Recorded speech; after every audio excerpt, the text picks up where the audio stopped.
We're going to start with introductions today. Welcome everyone to Anglepoint and the SaaS webinar. Myself, Selena, and Ryan are here today to share some insights around SaaS. I'm Ben Wilcox, Vice President Business Development, focus on working with our partners and our clients to define services and coordinate with our service delivery team. I've been in the space, in the ITAM space, for about 15 years. Previously, I was with PwC.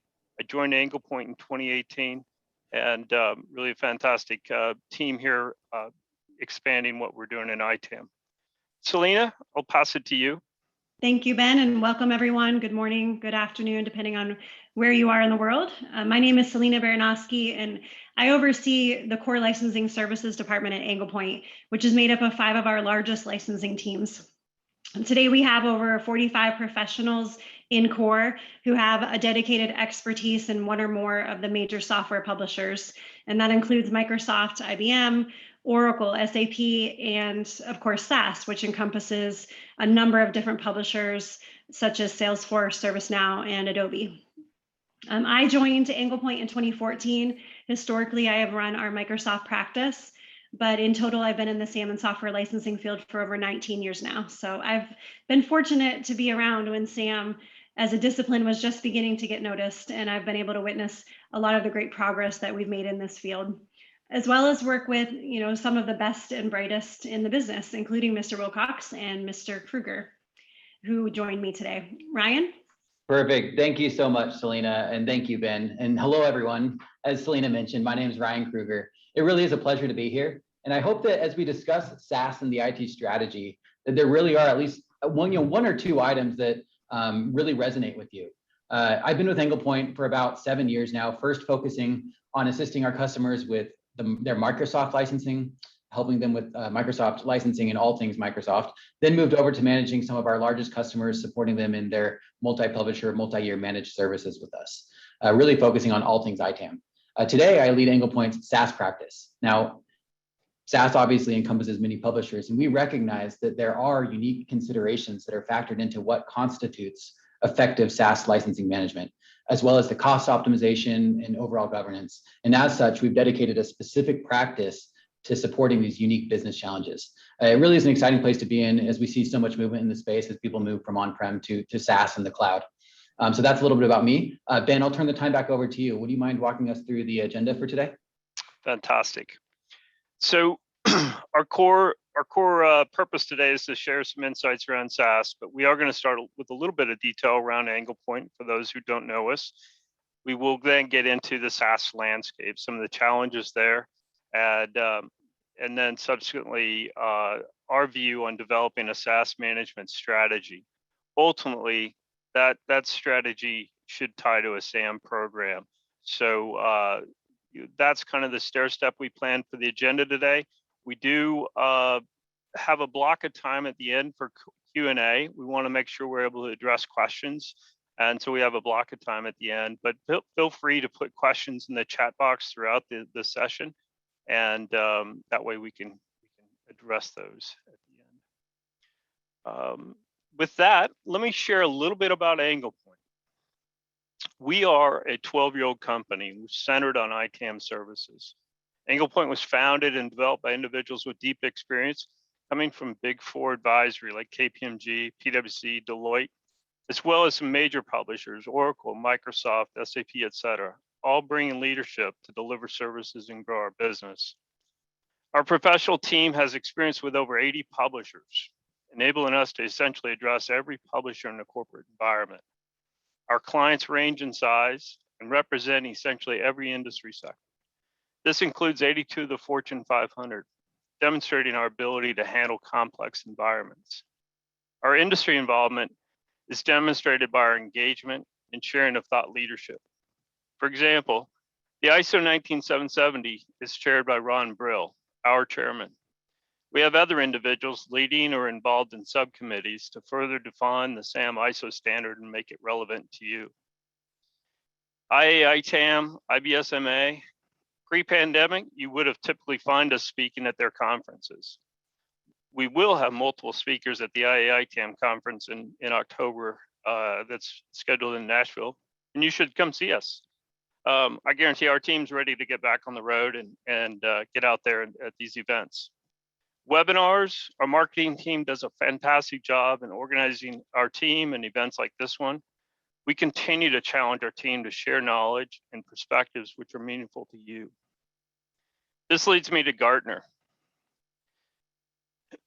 As Pete mentioned, we were recognized in the Gartner Magic Quadrant. In 2020, Gartner delivered the first MQ for SAM managed services.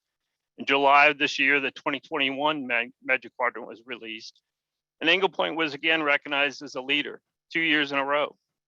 However, we moved further right and higher than any other service provider in 21. We're certainly proud of this recognition.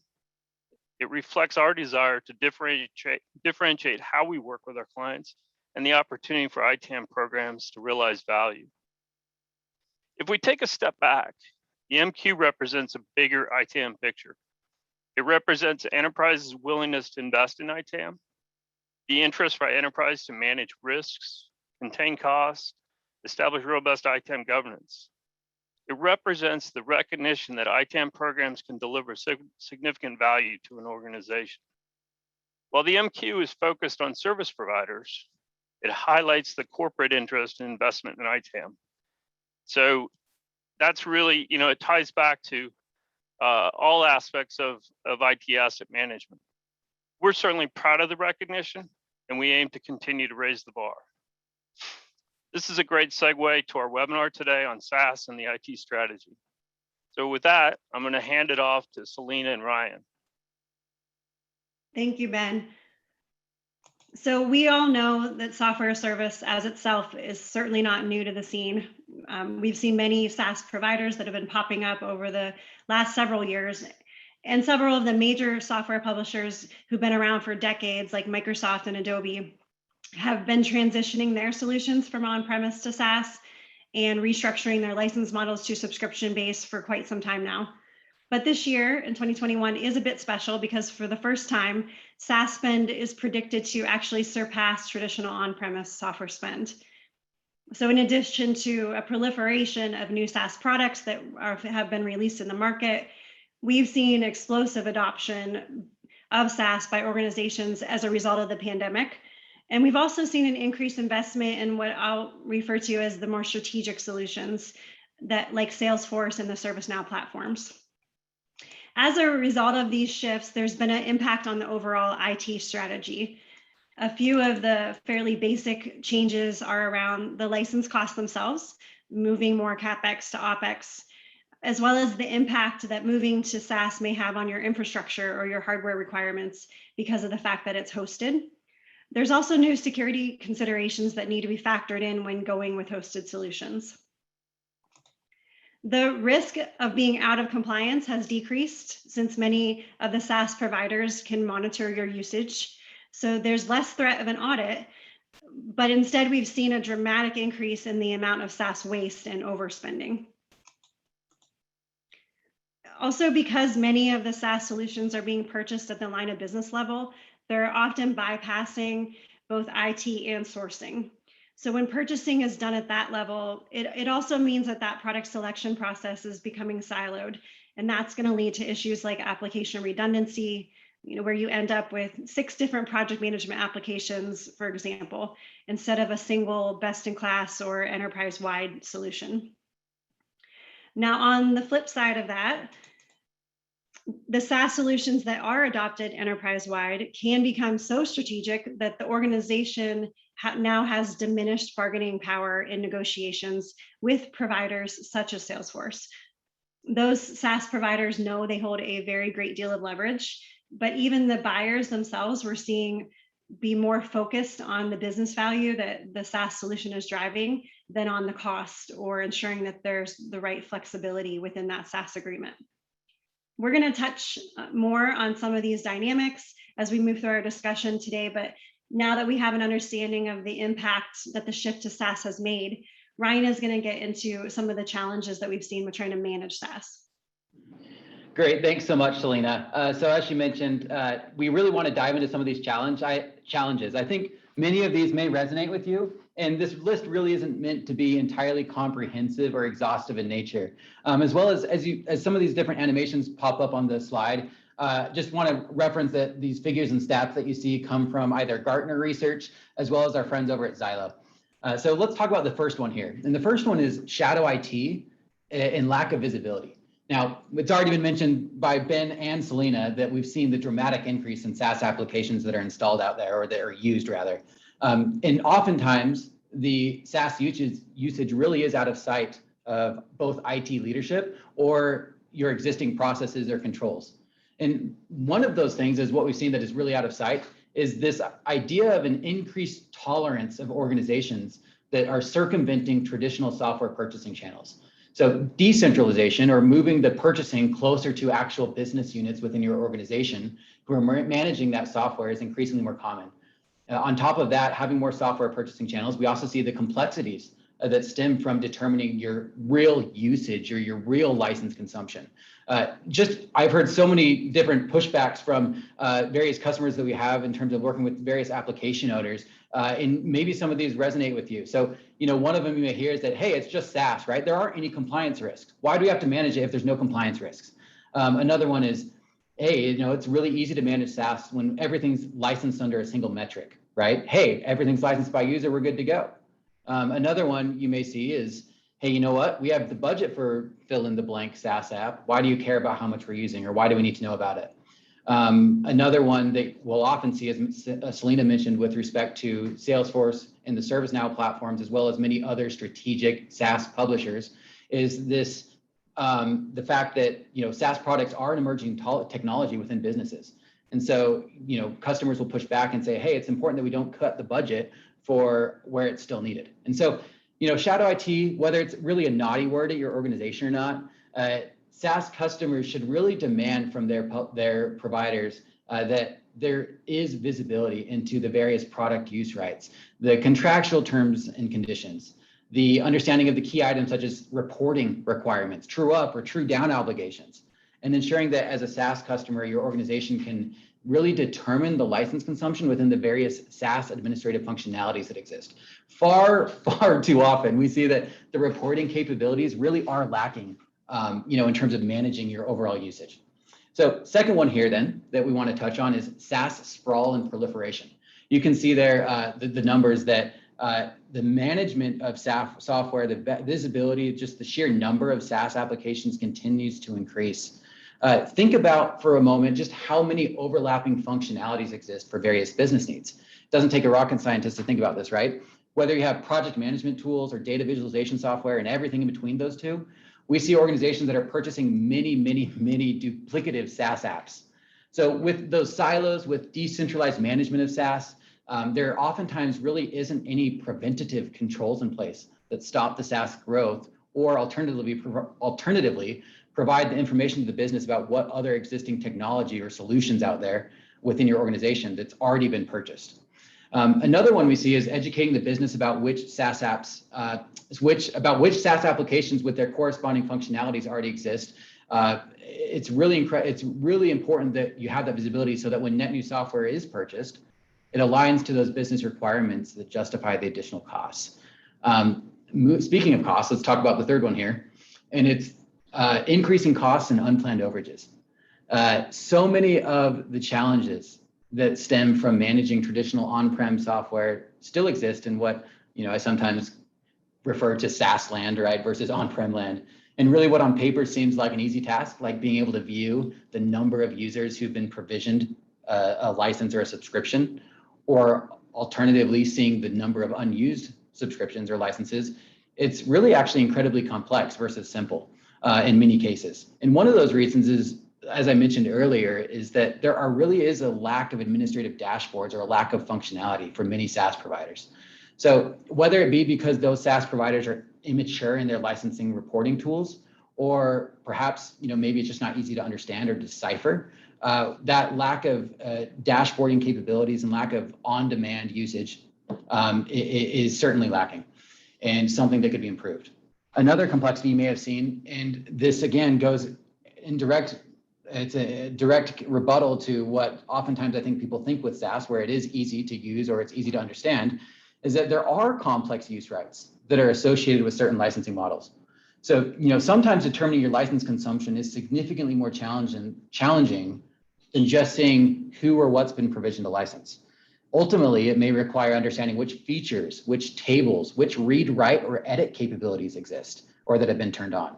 Or alternatively, it may require understanding how, both license X and license Y both have overlapping features that are granted to an end user, except for maybe one or two things, and you may want to make sure that you don't double count a consumption. We've already touched on this, and we'll talk about it again, so I won't go too far into it now, but organizational silos, that's another huge one that we see. And then the last one I want to touch on with increasing costs and unplanned overages is that purchases occur oftentimes on corporate credit cards or through non-IT purchasing channels, right? Thus making it harder to understand what the actual spend volume is, or what at an enterprise view, what the company is entitled to use. Let's move on then to the next one, which is the renewal management and planning.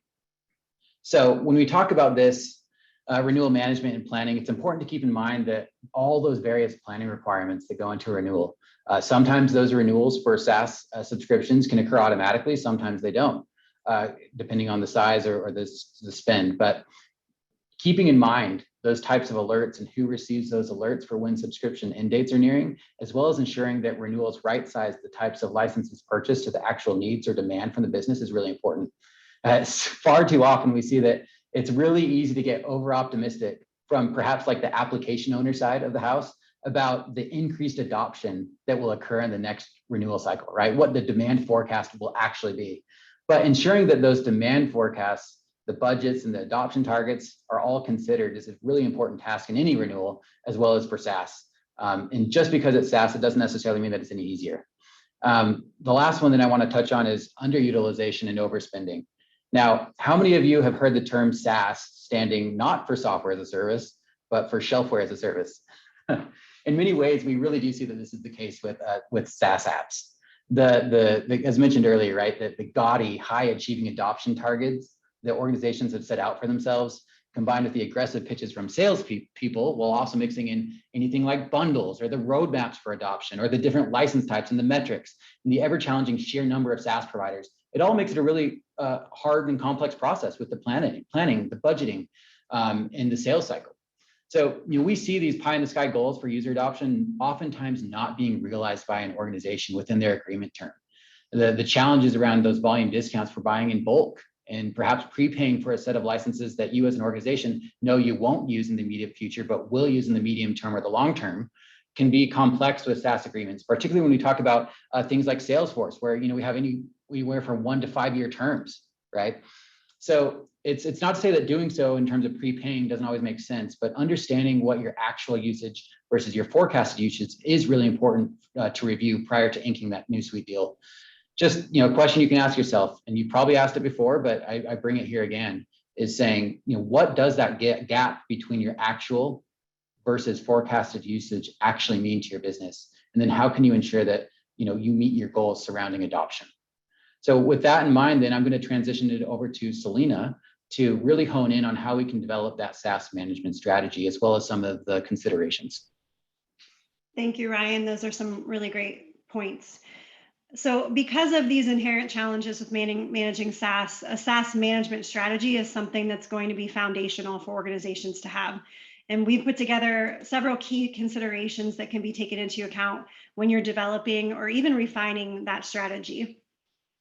So first, that SaaS management strategy should be defined within the context of the broader IT strategy that exists today. So you can ensure there's alignment with not just things like IT governance, but also with your organization's technology roadmap. And you're going to consider both current and future needs. With SaaS management, we've seen IT executives facing a lot of competing or conflicting requirements. For example, how can they enable the end users while still controlling that SaaS sprawl? So thinking about those requirements and really seeking to find the right balance for your organization is going to be essential. Third, the involvement of sourcing and vendor management is very important for enterprises if they want to successfully negotiate the right flexibility in a SaaS agreement and avoid that overspending that we've talked about. If you're not involving them in your product or solution selection, you really can't reduce or avoid overspending or redundancy. If you're not working with them to do a cost benefit analysis of the multi-year versus an annual agreement, or ensuring the necessary terms and conditions are in place to allow you to increase or decrease based on workforce changes or even M&A, then you can easily overspend on a SaaS solution. Fourth, the visibility to the SaaS applications that are in your environment and the continuous monitoring of the utilization of those applications is going to be needed and necessary to control your costs, to manage any risk, and to right size your agreements at renewal based on actual utilization data. This will also set you up down the line for the ability to optimize. Once you have that data, you can look for opportunities for swapping and transferring subscriptions where you know they are now unused. Because much of SaaS may be owned or managed by the business instead of IT, C-level sponsorship is critical to drive the necessary cohesion and alignment across the functional orgs that need to be involved. And lastly, within your SaaS management strategy, you will want to have a cross-functional approach to SaaS governance for it to be effective. Ryan, do you want to talk more about some of those elements that we see as successful for effective SaaS governance? Would love to, Selena. So what you see here then is we want to talk about 6 key components that really do constitute a successful SaaS governance strategy. So you're going to see perhaps many of the overlap between your on-prem software and the governance and the strategy that you have for that. Some perhaps new points to consider as well. But really, although SaaS isn't new, the implementation of the governance component seems to be relatively new at many organizations. Or alternatively, it could be that the policies are already in place, but they're poorly executed. So let's talk about some of these items here. Let's go to the first one. And the first one you could argue is absolutely the most important, and Selena touched on it earlier, and it's having cross-functional stakeholder engagement. Ensuring that all parts of the business are working together and have that input and the visibility into the entire SaaS estate is important.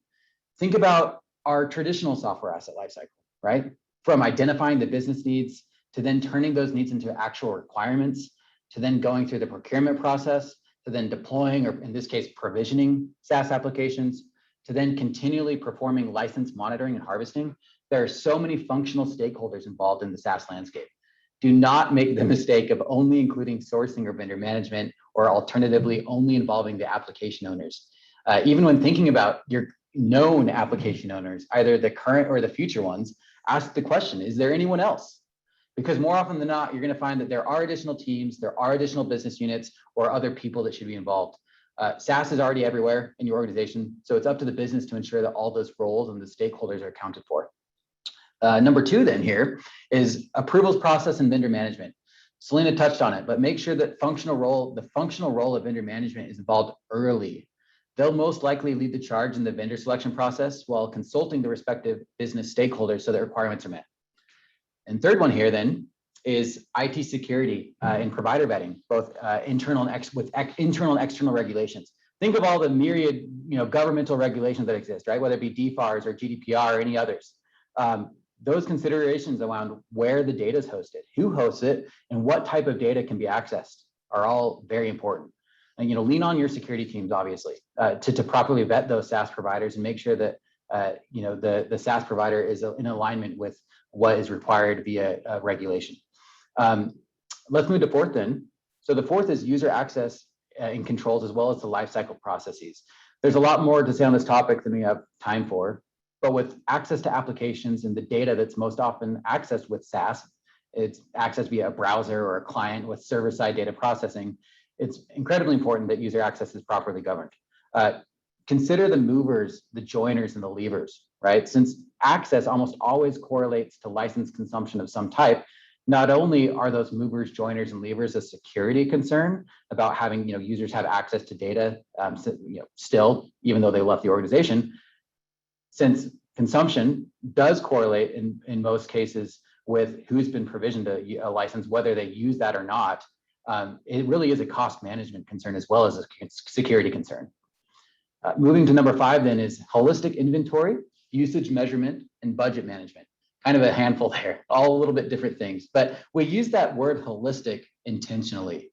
So often we may go into a customer's environment and they know that they perhaps have 4 unique Salesforce instances or orgs.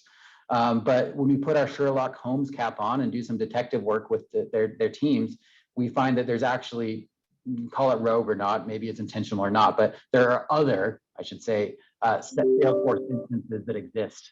And so, it really is important that we have that holistic, complete enterprise view of SaaS inventory. And then managing usage, right? Proactively managing that usage is critical. Additionally, as we mentioned, right, using the SaaS provider's admin portals, integrating with a SaaS management platform tool, or otherwise gaining visibility into the holistic view of SaaS will really be a telltale sign of where your organization should spend its time. And then moving to number 6 is contract and renewal management. For the large SaaS providers, managing the enterprise license agreements can be done on a single timeline as there's only one renewal date. Whereas for the smaller, quote unquote stuff, right, the smaller providers that you may have purchased SaaS with, it really does require understanding those renewal timelines. Obvious suggestion here, right? But consider co-terming where it makes sense to do so. You have a lot of different DocuSign purchases that have gone on throughout all different business units. Consider co-terming those, whatever that SaaS solution may be. We're going to talk about these actually in a future webinar in greater detail about what that looks like. But for now, I think, Selena, I'm going to turn the time back to you to discuss how the software asset management function fits within the overall SaaS management strategy. Fantastic. Okay, so we've covered why organizations should have a SaaS management strategy, considerations for what that strategy should include. And we want to begin to start to wrap up today's discussion by talking about how and why organizations can leverage the SAM or ITAM teams to accomplish all of this. In their white paper this past February, Gartner also predicted that by 2024, 40% of enterprises will use software asset management as the primary discipline for reducing SaaS contract costs with dominant vendors. And Anglepoint, as a leader in the SAM space, certainly agrees that SAM and ITAM teams are uniquely positioned to be an effective steward for SaaS management. So there's many common SAM and ITAM team functions and skills that are also going to be necessary for effective SaaS management. If I tie this back to what we've said around the need for visibility and flexibility with agreements, SAM teams have an understanding of tool and limitations. For example, what must be measured manually? What's the impact going to be of missing data on our decision making? What are some of the critical contract terms that we need to have, or restrictions that we should definitely avoid in those contracts? For the cross-functional nature that we talked about around SaaS management, SAM and ITAM teams are already working to identify and coordinate with the relevant application owners, cross-functional stakeholders, executive sponsors, all of that as part of their existing functions today. And last, they have familiarity with existing policies and controls that are in place, as well as an ability to contribute to developing new policies and controls that may be needed due to some of the nuances with SaaS. As we've worked with a lot of enterprises to implement world-class SAM and ITAM programs, we've seen that many policies are born out of this understanding of what the pitfalls with license management are. So we're looking to identify the best ways to avoid them and then putting the right policies and controls in place to continue to avoid them. Now, we do know that other stakeholders are going to have different measures of success than the SAM team when it comes to SaaS. Ryan talked a little bit about this earlier, but as an example, the business owner of the Salesforce platform is going to have a goal of increasing user adoption and will be measuring the value that's being driven to the business, not necessarily measured on reducing the overall spend with Salesforce, right? But the cross-functional dynamics there are not really new. We have historically seen the same with SAM and security, or even SAM and procurement. So any mature SAM or ITAM team is already going to be familiar with overcoming any internal tensions. And really, in many cases, they already excel at this, especially when they're set up to provide a service to the rest of the organization. So they're used to helping coordinate across different business units and departments, and they're used to bringing together all of the different KPIs. So essentially, it's a been there, done that scenario here. But as Ryan also mentioned earlier, with only 41% of SaaS being managed by the SAM function today, we have work to do in educating the rest of the business around the value that they can provide. And that education, when it's going to be combined with proactive buy-in from the individuals who manage SaaS today, and the C-level sponsorship that we mentioned is going to be so critical, will all be really imperative to success. And our next webinar, actually, that we host around SaaS is going to be focused on helping SAM and ITAM teams with that education piece. For now, though, Ryan is going to touch on a few of the aspects before we move into some Q&A. Awesome. Thanks so much, Selena. Hey, I agree with your sort of been there, done that approach, or the point of view that, you know, SAM and ITAM teams are uniquely positioned and to help the business with SaaS management. And, you know, there are new challenges to SaaS in terms of the specifics, right? If we get really down to the nitty gritty, how we're going to calculate the consumption, or perhaps how we incorporate usage from different parts of the business and work with those different business units, or maybe how we manage the contracts or the providers or the T's and C's, but really the overlap of what SAM and ITAM programs have historically done to what they'll do in the future or today to help manage SaaS is really just largely a new step to take from the previously learned building blocks of knowledge and structure and experience. So as we look at this then and say, hey, what is that value proposition of SAM and ITAM programs, and how does that fit within the overall SaaS management strategy? Just want to touch briefly as we wrap up here on a few of those items, and then we're going to table this a discussion for a deeper dive in a future webinar. But first, SAM programs and ITAM programs really can help leverage that SAM tool integration and the APIs with the respective SaaS portals. I use the word portal broadly, right? But wherever the reporting capabilities exist. And they'll help with the integration and the APIs and the connections and so forth to establish that SaaS inventory. Now, as we all know, right, no tool is perfect, as we've discussed, and as I'm sure you all have seen. However, understanding what those gaps are within the tool versus what data is provided within it can still be an incredibly valuable input into effectively managing your SaaS license inventory. The second one here then is that the SAM program can provide that holistic, trustworthy data to cross-functional teams. Given, as we mentioned, that there's inherent decentralization in many cases, or there's perhaps user access issues or concerns, or let's be honest, right, the lack of discoverable software, given that more often than not, the SaaS software is not installed locally on machines, that we access it through some other means. And the other differences that compare to traditional on-prem software, SAM can help inform those that are negotiating on the behalf of the company based on the actual usage to drive greater leverage, as well as identifying any opportunities for optimization that can really maximize the contract value. And I know in this third one, we've already touched on this, but the SAM or ITAM program can help in the renewals process. Developing something like a SaaS renewals calendar that you may already have, but developing and maturing your SaaS renewals calendar and building out all of those dependencies that need to occur prior to renewal date, checking off the boxes for what needs to be completed, including that the analysis of forecasting consumption or analyzing current consumption, all incredibly important inputs that go into that renewals calendar process.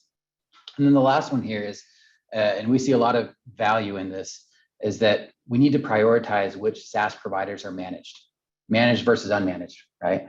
If you've worked with Anglepoint at all, or maybe you've heard this phrase before, but we really often say that it's absolutely impossible to boil the ocean. No one can boil the ocean, right? Such is true with our SaaS management. We can't conquer it all at once, nor really does it ever make sense to spend the time and all the resources to manage all of your SaaS spend within your organization ever, due to the, obviously, right, the cost benefit not being there for the low dollar spend providers versus the number of labor hours it would take to tackle everything. So instead of that, or regardless of where your break-even point is within your organization, understanding the strategic SaaS providers. Now, that could be something, when I say the word strategic, it means a lot of different things to a lot of different people. We oftentimes find that it's incredibly helpful to focus on a couple key elements. It could be obviously the spend volume, or the critical importance that that SaaS solution is to your organization, or some other metric. But whatever that is that makes that SaaS provider strategic, making a plan for the proper governance for each of those is something that SAM programs can help with. And having that enterprise view is essential, seeing really ultimately the forest from the trees. So in conclusion, we really do feel that SAM programs and ITAM programs greatly contribute to being that trusted information service to the business when it comes to SaaS.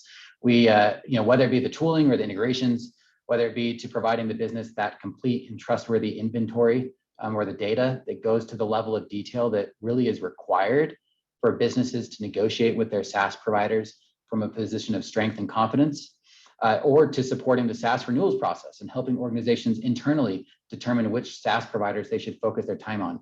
There's a significant contribution that SAM and ITAM programs provide. At the end of the day, we really do hope that this webinar has been helpful, that even if there's just one or two golden nuggets that you can take and bring back to your organizations, that's been useful. Perhaps some of the challenges resonated with you, others maybe not. Maybe there's new challenges that you didn't even know about that will be a challenge in the future. But regardless of what that is, we are very grateful for your time today and that you've been able to join us.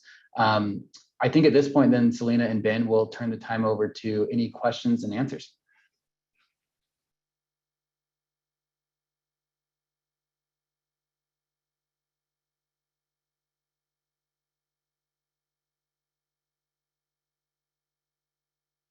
So here's a question then that I see. One is this: the question is, how can you map SaaS subscription assignments to actual SaaS utilization of that subscription? Okay, so there's a lot of components to this, but one of the things that we see is that just knowing, and I mentioned this earlier, but just knowing what users have logged in to perhaps your Salesforce platform. Just going to use that as an example here. I'm sure many of you have Salesforce, or how many have have access to some SaaS provider or some SaaS software. Taking that access and who has access to what, and then saying when they have last logged in or what's the utilization of that is incredibly important. Now we also see, like, if you take in the world of ServiceNow, so knowing which roles. So from a user-based licensing model, knowing which roles or features have been turned on or granted to a specific user. Just because a ServiceNow user has been granted some role, well, is it going to take from your ITAM fulfiller users or your ITSM fulfiller users? So what I'm trying to say here is that just because someone has access to something doesn't mean that we necessarily know the license that they're consuming. And so depending on whatever SaaS provider it is, we need to take a deeper dive there and see what features, what capabilities, what roles have been given. And then alternatively, from a utilization perspective, we find customers, just kind of a blanket statement here saying that, hey, if you haven't used your SaaS solution or SaaS software in 90 days, we're going to deprovision your license and give it to someone else who needs it. Now, if you need it back, well, you can get it back.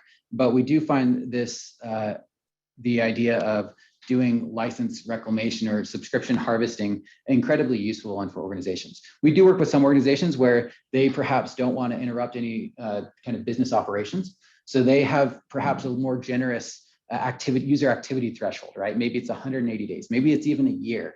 But whatever that is, the business needs to define what that threshold is, and then make the corresponding processes aligned, right, in terms of license reclamation and redistributing and harvesting and assigning to other users.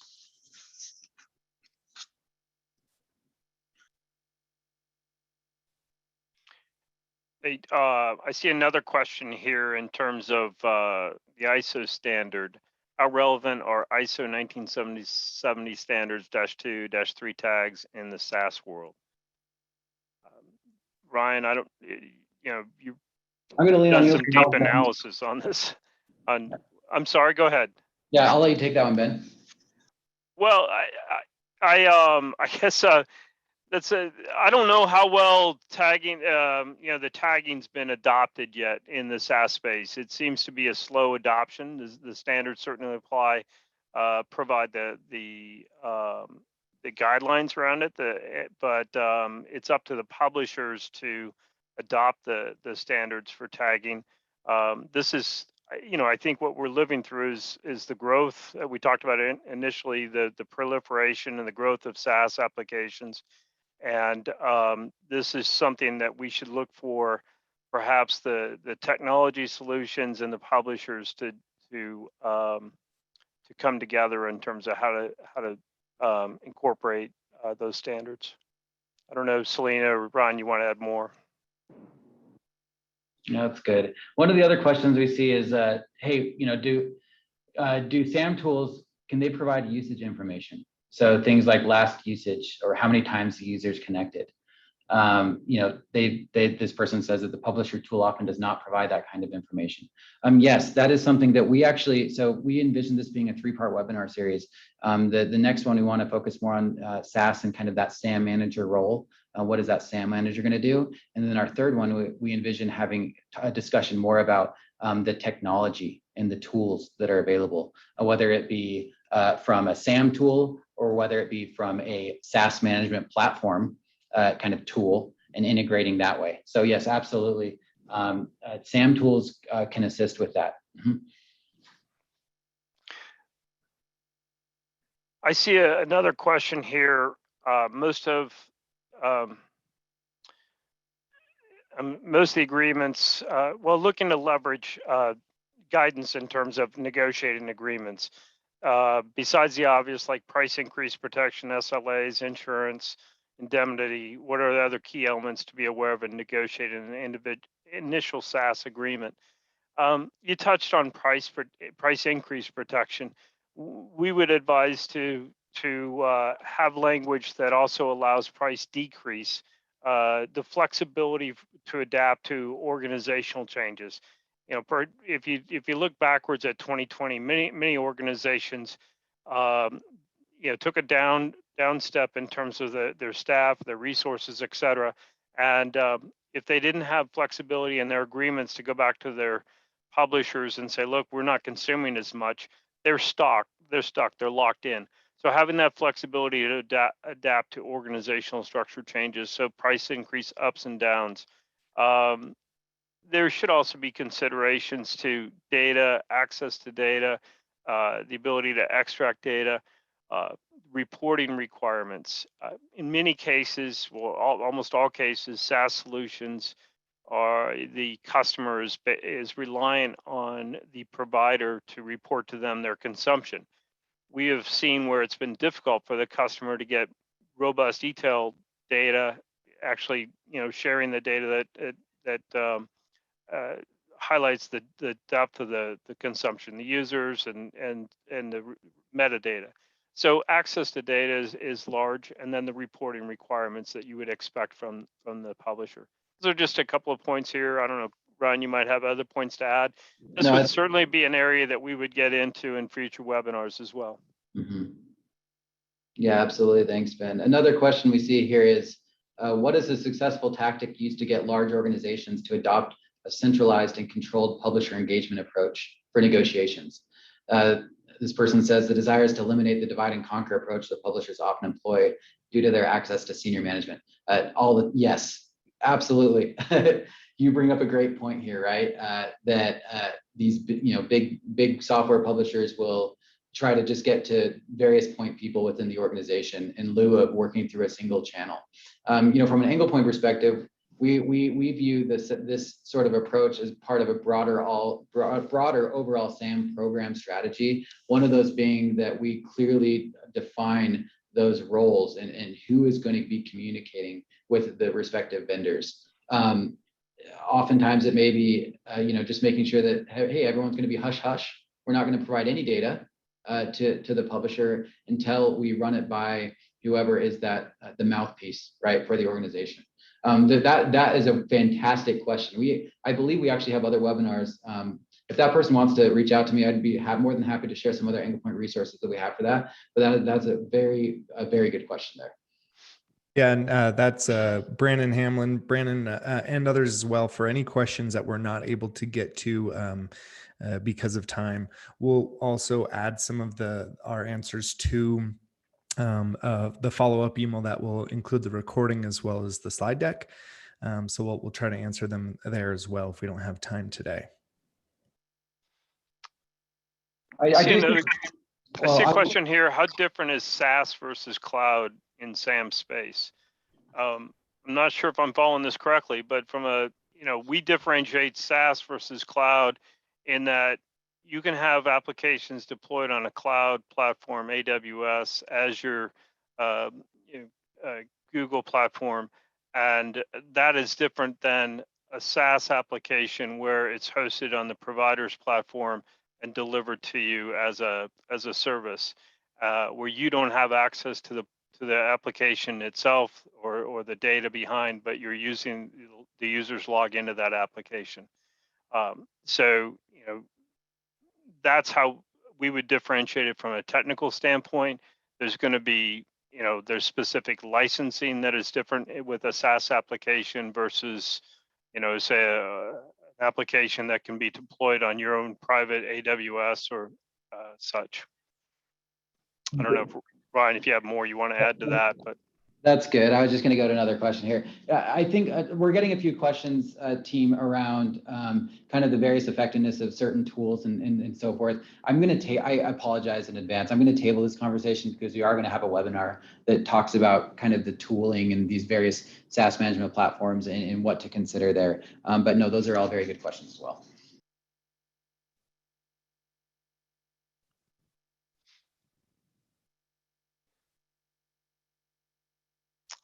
I'm just scanning the questions. I think we might have caught them all. So there was the question up by Jose first. That's also about tools, and then the Flexera question, FNMS, which is also that. I think that's what you were talking about, Ryan, regarding the tooling webinar or Correct. SaaS and tooling. Yep. Perfect. Yeah. So the major providers: ServiceNow, Flexera, Snow. There's Xylo. These are key SaaS solutions that are out there, and as Ryan pointed out, we're gonna get more granular in the next couple webinars around this space, and getting into kind of tooling and the application of tooling will be one of the discussion topics.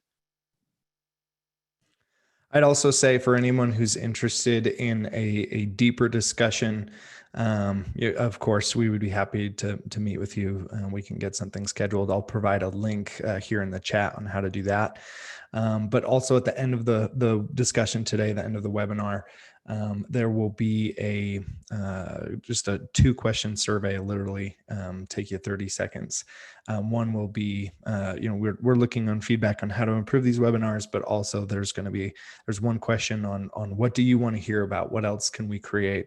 What other webinars can we do that can be helpful for you? Obviously, from the questions here, that tooling and SaaS discussion that Ryan has been talking about will be really valuable, really helpful to a number, and we'll make sure to incorporate these questions into the creation of that webinar as well. Yeah, looks like we got a question on when we're going to holding our feet to the fire. When are we actually going to do these next webinars? We haven't actually set the date, but we will get the dates set and communicate them. I think the best way to stay close to that is probably through LinkedIn or following. I don't know, Pete, if there's another way to follow Anglepoint, but that's probably the best way to do it because we launched the communication there. But we will move forward. We believe that SaaS is a very relevant topic, and we're very interested in working with clients around the space.